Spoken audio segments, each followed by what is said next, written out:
Radamés Manosso, aqui em Curitiba, tem muita gente reclamando da polarização da sociedade. Dizem que está estragando as amizades, está estragando as festas de final de ano da família. E a pergunta do vídeo é a seguinte: será que um dia vamos superar esta polarização atual que existe na sociedade?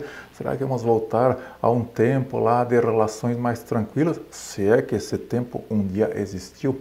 Bom, muita gente que fala sobre polarização tem uma memória nostálgica de um tempo que aqui no Brasil as pessoas não tinham tantas rixas por causa de política, em que as polarizações se resumiam a ver se a sua preferência era pela Brahma ou pela Antártica. Bom, realmente houve um período aqui no Brasil, ali meados da década de 80, década de 90, início do século 20, anos 00, em que havia uma certa distensão, que havia uma certa tranquilidade, não havia tanta polarização como existe hoje. Vamos chamar esse período de período da tese. Ao contrário, nos anos 2010 e nos anos 2020, a polarização ficou intensa. Vamos chamar este de período da antítese, período da antitese. Logo eu vou explicar por quê. Por que aquele período ali, final do século XX, foi um período mais tranquilo? Bom, aconteceu um fato bem marcante naquela época. 1989 caiu o Muro de Berlim, que depois levou à queda da União Soviética. Aqui no Brasil terminou o regime militar em 1984, com um presidente civil assumindo o cargo novamente. Então foi um período em que ocorreu aquele fenômeno ali chamado de paz americana, em que havia apenas uma superpotência, os Estados Unidos. A União Soviética se desmoronou, a Rússia entrou em profunda crise econômica, a China naquela época não tinha muito destaque. Então foi um período de certo relaxamento de tensões, ao contrário lá do período da Guerra Fria, que também era bastante polarizado. E engana-se quem pensa que é pelo fato de ser domínio pleno dos Estados Unidos que foi um período ali de capitalismo e de conservadorismo. Capitalismo talvez, conservadorismo não, porque a esquerda nesta época já tinha deixado de ser uma esquerda raiz revolucionária, proletária, comunista e se transformado nessa esquerda progressista que nós conhecemos hoje, né? Eles já estavam ali, por instinto de sobrevivência, mudando o foco para uma nova realidade. Então, este período aí da paz americana, ele foi bastante dominado aí por um consenso esquerdista, progressista, globalista, onde os progressistas deitaram e rolaram. Então, vários campos ideológicos praticamente perderam relevância, viraram pó. A extrema esquerda desapareceu, a extrema direita já tinha desaparecido há muito tempo, a esquerda perdeu, a direita perdeu força, a centro-direita também. Praticamente a política ficou restrita a dois campos, esquerda e centro-esquerda, que se alternavam ali naquele famoso teatro das tesouras em que eles alternavam no poder. Isso aconteceu no Brasil, ali do lado esquerdo o PT e do lado centro-esquerda a alternância ali entre PSDB e MDB. Aconteceu também em nível mundial, lá nos Estados Unidos democratas e republicanos, lá no Reino Unido conservadores e trabalhistas, enfim. Essa polarização entre esquerda e centro-esquerda foi um fenômeno mundial. Então isso gerou um grande consenso através de um sistema de ocupação cultural. A esquerda ela realmente ocupou todos os espaços de instância de poder na escola, na universidade, na indústria do entretenimento, no jornalismo, em todo lugar. Então foi realmente um período aí de consenso total esquerdista. Bom, e isso gera ali uma despolarização. favorece a democracia liberal no sentido em que os dois adversários, esquerda e centro-esquerda, estão próximos entre si no espectro.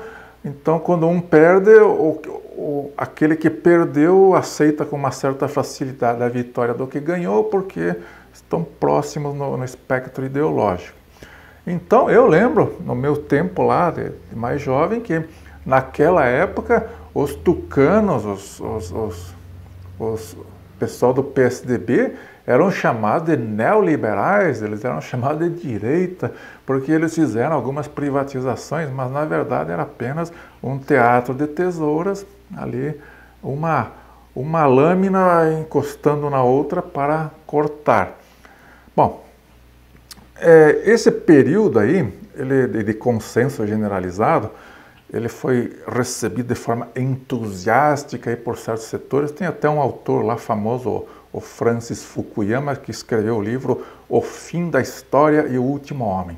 Neste livro, o Fukuyama ressalta que a história acabou, daqui para frente não vai ter nenhum grande conflito, não vai ter atrito entre as nações, porque foram superados os totalitarismos, o nazismo, o fascismo e o comunismo.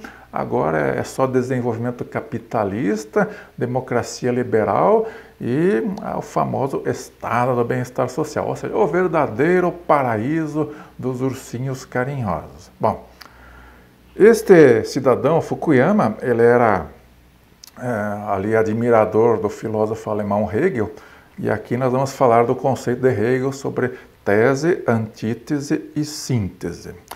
Eu já disse que aquele período ali sem polarização é a tese. O que é a tese para a nossa ideia aqui? É um período em que existe uma certa harmonia na sociedade, existe pouca rixa política, existe um consenso de ideias, e esse consenso ele dura um certo tempo até que ele começa a gerar suas contradições. Quando as contradições aparecem, daí surge a ideia contrária, surge uma antítese para fazer o confronto ali. E daí nós entramos na segunda fase, a fase ali do confronto entre a tese e a antítese. E isso vai se acirrando, é o período em que nós estamos agora, né? Porque nós estamos aí numa fase de polarização, tese contra antítese. A tese, no caso aqui, é o consenso esquerdista, progressista, globalista, e a antítese é o pensamento da nova direita. Deste confronto, segundo Hegel, pode surgir ali a síntese, que é uma nova visão que acomoda as ideias e busca uma solução para o confronto. E a pergunta aqui é, quais são as contradições aí dessa sociedade dos ursinhos carinhosos que estão se acumulando e que estão gerando a crise, que estão gerando a polarização? Olha, são muitas. No início dessa nova sociedade, imaginava-se que seria só coisa boa, realmente seria o fim da história.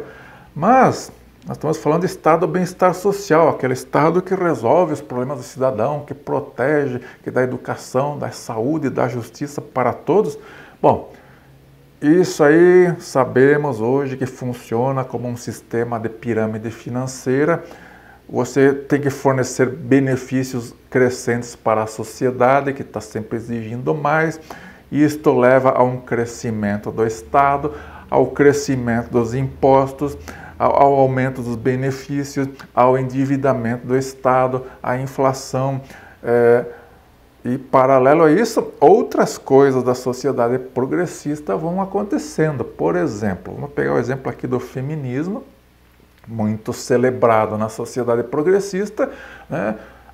Que vendeu terrenos na Lua para as mulheres, e você vai fazer carreira, você vai fazer sucesso, você vai se dar muito bem. Ó, bacana.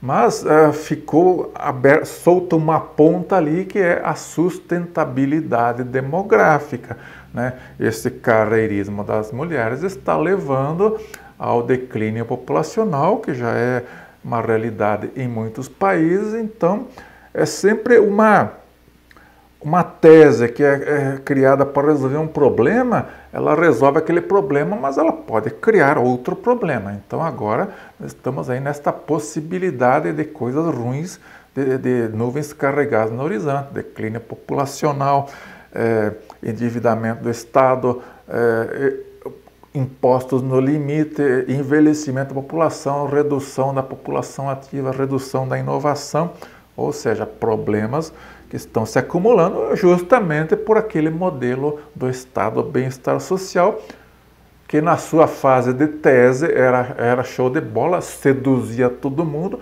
seduziu gerações, né? Seduziu os boomers, seduziu a geração X, né? Eu aqui no canal sou muito cobrado, porque eu sou da geração mais antiga, daí os jovens diziam que mas foram vocês, boomers aí, que criaram o problema. Realmente, o pessoal foi seduzido naquela época pelo canto de sereias da sociedade progressista. Agora o BO está aí. E daí que surge a polarização. Ela é inescapável porque nós estamos diante das contradições que estão se acumulando. E não adianta dar uma de avestruz e colocar a cabeça debaixo da terra esperando que o problema desapareça num passe de mágica. Vamos dizer, a polarização ela é necessária porque é preciso este enfrentamento dos contrários para que surja uma nova síntese, que lá na frente a gente consiga superar os problemas que estão se acumulando. Então, de alguma forma, nós vamos ter que resolver essa questão demográfica, estabilizar a demografia, ter uma demografia sustentável.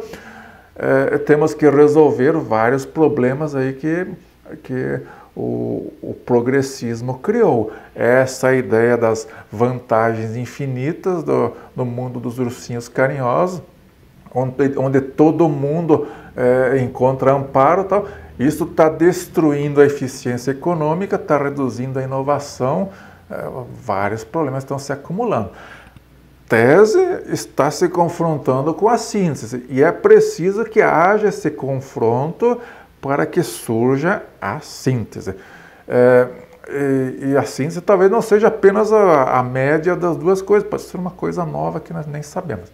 Então, realmente, vai piorar antes de melhorar, a polarização vai se acirrar antes de ficar próxima de uma solução, e é preciso enfrentar isso de frente.